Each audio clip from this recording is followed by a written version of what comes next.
Este é o Conversas Cruzadas aqui na TV Com. Nosso assunto hoje é a campanha da fraternidade da Igreja Católica, que traz um tema super importante, que é o tráfico humano, que se manifesta em várias modalidades, como eu estava falando aqui na abertura do programa.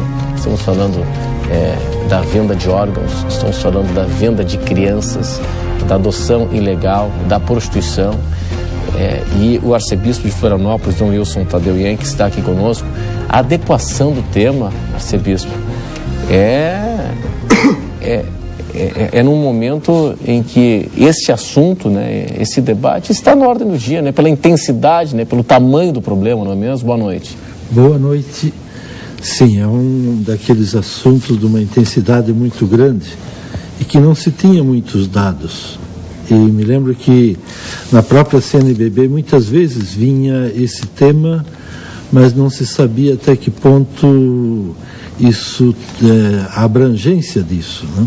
Depois vai se investigando um pouco daqui, um pouco daí, e mesmo com a carência de estatísticas, a gente nota que em toda esta abrangência é um assunto, eu diria, muito grave e, sobretudo, muito recorrente, né? Agora, arcebispo, segundo a ONU, eu estava lendo um artigo hoje do presidente da CNBB, hoje não, de ontem, né?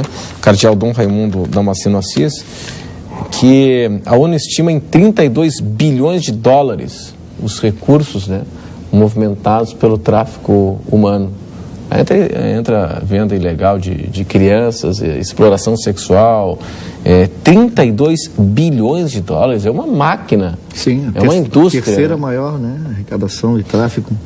Agora, arcebispo, de que forma a proposta da campanha é promover o debate ou tem ações práticas também? Sim, em primeiro lugar é tomar consciência dessa situação. Porque o que a gente mais escuta, e devo dizer também, a gente não conhecia isso que o Major coloca aí, toda essa realidade dos desaparecidos, a gente sabia uma coisa aqui e ali, parecia uma coisa ocasional, né? De repente vai se ver, é um problema muito grande. Então, tomar consciência, e mesmo essa questão do trabalho escravo, da prostituição, não é uma coisa que acontece do outro lado do oceano, né? Está ali. Não, está aqui. Do outro lado da rua, né? Claro. Pode estar na casa vizinha, né? Então, está em Santa Catarina. Eu penso que essa é a coisa importante, que cada região comece a olhar essa realidade. Então, uma das coisas principais é essa de tomar consciência. A igreja não tem como mudar essa situação, né? Porque pega, por exemplo, essa questão dos desaparecidos. É uma questão, é um crime. Então, o Ministério Público entra em ação. Mas a igreja, ela quer colaborar com a reversão dessa situação. Uhum. Então, que seja com políticas públicas apoiando quem de direito, seja mesmo no ponto questão legal ou até policial, se necessário, né?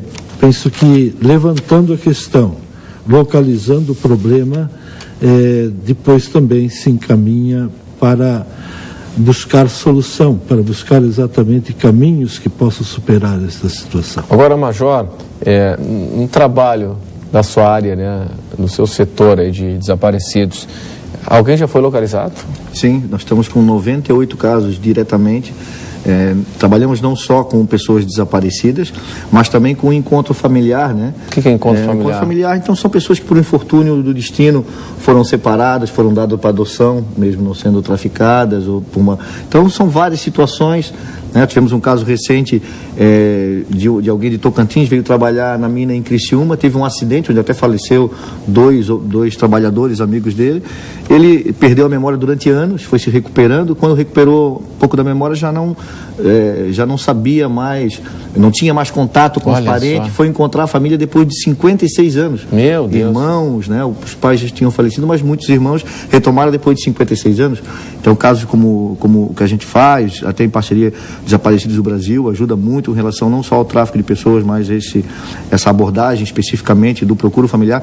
Então isso é outra latente também, que hoje poucos órgãos de segurança apresentam uma estrutura pública para que essas pessoas tenham um atendimento.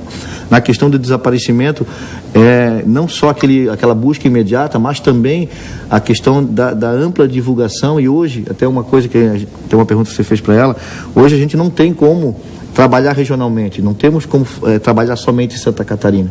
Né? Existem apenas 3 delegacias no Brasil inteiro: Minas Gerais, Paraná, que só trata de crianças, e aqui em Santa Catarina recentemente, e somos a única polícia militar do Brasil a ter esse tipo de trabalho. Esses são os órgãos públicos que têm exclusivo, então contam, né, cabem em apenas uma mão a quantidade. Então, o que acontece? As famílias, as pessoas, elas procuram, hoje as ONGs fazem um trabalho maravilhoso, mas os órgãos públicos, através de uma denúncia do Ministério Público, aquelas que têm um pouco mais de conhecimento dos meios legais, e então o Brasil inteiro procura, né, solicita, e a gente não tem hoje como trabalhar só, atender Santa Catarina, principalmente na questão da divulgação, dos nossos meios de redes sociais, de toda a nossa capilaridade. Quando nós falamos de desaparecidos, nós estamos falando basicamente, pergunta de leigo aqui mesmo, tá?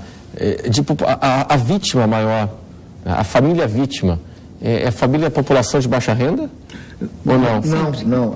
Vou dar o caso, isso depende da região, depende do estado. Vou dar o caso nosso aqui. 80% das nossas crianças, das crianças que a gente entrevistou, elas estavam na escola e tinham casa própria. Quer dizer, o desaparecimento, a pobreza, ele é um fator relevante, mas não preponderante do desaparecimento no caso nosso aqui. Mas, claro, regiões como Alagoas, Norte e Nordeste, tem a situação de pobreza e de uma vulnerabilidade muito grande. Né? Então, o perfil ele não pode ser traçado igual o caso de fuga do lar, né, Mônica? Então, a maioria são meninos, mas a minoria é menina, mas como mesmo sendo uma minoria, e bem menor mesmo, chegaria a 15% só da fuga do lar, elas são muito mais vulneráveis. Porque, às vezes, a menina tem muito a ver com a saída de casa por maus tratos, por abuso sexual, ou alguma aventura que de repente não dá certo, ela se aventurou, não deu certo, não quer voltar para casa, ou a família não aceita, ou o pai não aceita, claro. Ela rapidamente vira vulnerável e pode ser vítima desses aliciadores. Sim. Deixa eu ver o que está chegando, pessoal, em casa aqui, pode ser? Vamos lá, então.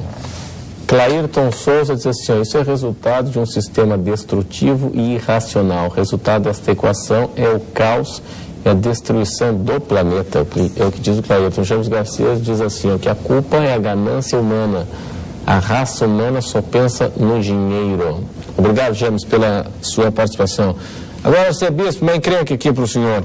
Bom, o seguinte, quando nós falamos aí de tráfico humano, nós estamos falando também de casamentos forçados em algumas culturas pelo mundo afora, na exploração sexual infanto-juvenil.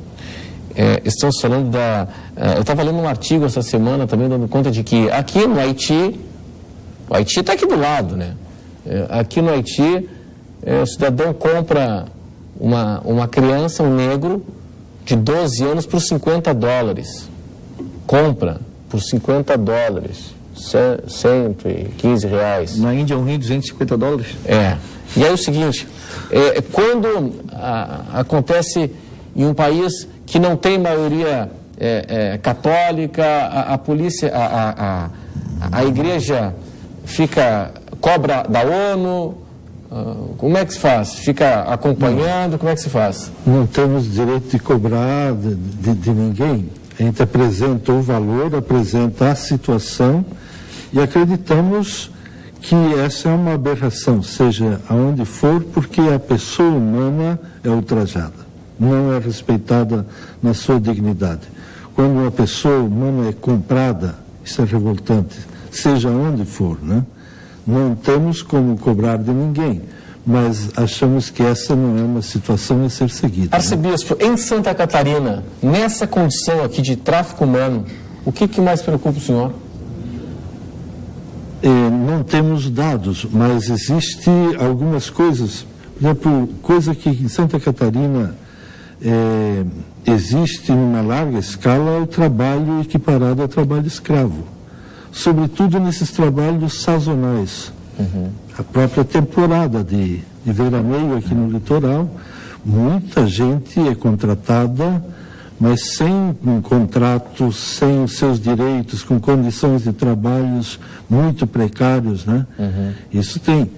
Se for olhar na agricultura, nós temos, por exemplo, o cultivo da cebola, essas regiões, cultivo da erva mate também.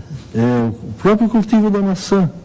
São gente que são contratadas, mas as condições de trabalho são muito precárias. Mas aí nesse caso, é possível resolver a situação, ou pelo menos dar um encaminhamento com o Ministério Público do Trabalho, com a Delegacia Regional do Trabalho, enfim, uma fiscalização para saber se as condições são adequadas, né? Porque a legislação é muito clara com relação aos direitos trabalhistas. Nem tanto. Não é clara a legislação, mas a proteção do trabalhador e tal, equipamento de segurança, tempo de trabalho, carga horária. Cumprimento é complicado. A gente vê também a questão da cana-de-açúcar, o Sudeste.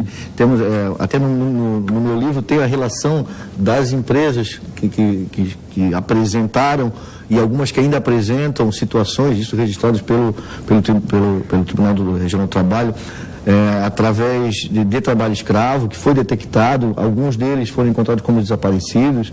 Então, é algo latente, como falou o arcebispo, e algo que não é antigo. Mas deixa eu mostrar aqui, está no prelo ainda, né? Está no prelo, está para sair aqui, mortos sem sepultura, desaparecimentos de pessoas e seus desdobramentos. Marcos Roberto Claudino. Lançamento pela palavra com, vai ser na Assembleia Legislativa no dia 18 de março, às 19 horas, e o prefácio é da minha amiga Mônica Fultran, né, que está aqui conosco. Que está aí com a gente. Tá.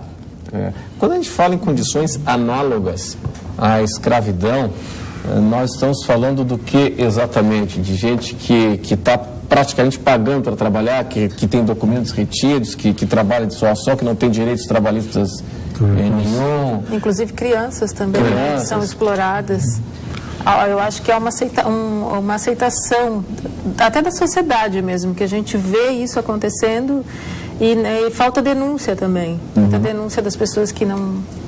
Uma coisa que acontece é que as duas partes são coniventes, porque é uma oportunidade de trabalho e quem é contratado aceita essa condição. Ou vai no desespero? Porque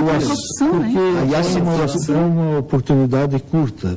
Então acaba não exigindo seus direitos. E quando vai ver, está mais devendo que... é colocado numa situação realmente, como você falou, o aliciador ele dá vende uma ideia, uma oportunidade, trata bem nos primeiros dias e depois, quando a pessoa se dá conta, ela já está numa situação que ela não tem mais como retornar, e diante até é o caso que eles usam da dívida, até na prostituição e exploração sexual também, que a pessoa não tem mais como sair. Então é complicado. Bom, nós vamos para o intervalo e em instantes estaremos de volta aqui no Conversas Cruzadas na TV Com.